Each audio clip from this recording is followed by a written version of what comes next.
నేను ఒకటి గమనించానమాట. ఏంటంటే నిన్న స్కూల్కి వెళ్ళి అక్కడ పిల్లలకి లంచ్ పెడదామని చెప్పేసి వెళ్ళాను. అక్కడ సెకండ్ క్లాస్ పిల్లలు మా దేవుడు గొప్ప అంటే మా దేవుడు గొప్ప అని ఇద్దరు గొడవ ఆడుకుంటున్నారు. సెకండ్ క్లాసు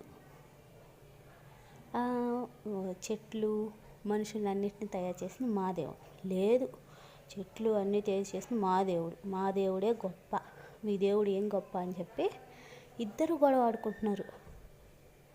నేనుండి చెప్పా, అందరి దేవుళ్ళు సమానమే కదా, మీకు ఎవరు అసలు ఇవన్నీ చెప్తుంది అని అడిగితే ఈలోపు టీచర్ వచ్చి అన్నారు, మీ చర్చిలో ఏమైనా చెప్తున్నారా మా దేవుడు గొప్ప అని, లేకపోతే మీ గుడిలో ఏమైనా చెప్తున్నారా మా దేవుడు గొప్ప అని.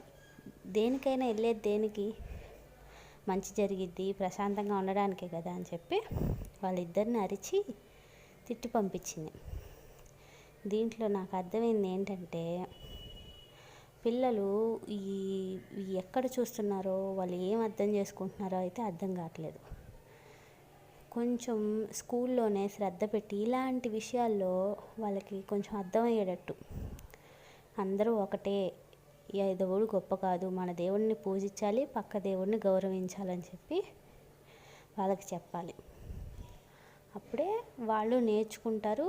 ఇక వాళ్ళే కదా మన ఫ్యూచర్ జనరేషన్, వాళ్ళే కూడా మనలాగే కొట్టుకుంటూ ఉంటే ఇంకా ఏం ఉపయోగం. అది ఏదో చెప్పాలనిపించింది. తప్పుగా మాట్లాడుంటే ఎవరైనా హర్ట్ అయ్యి ఉంటే క్షమించండి.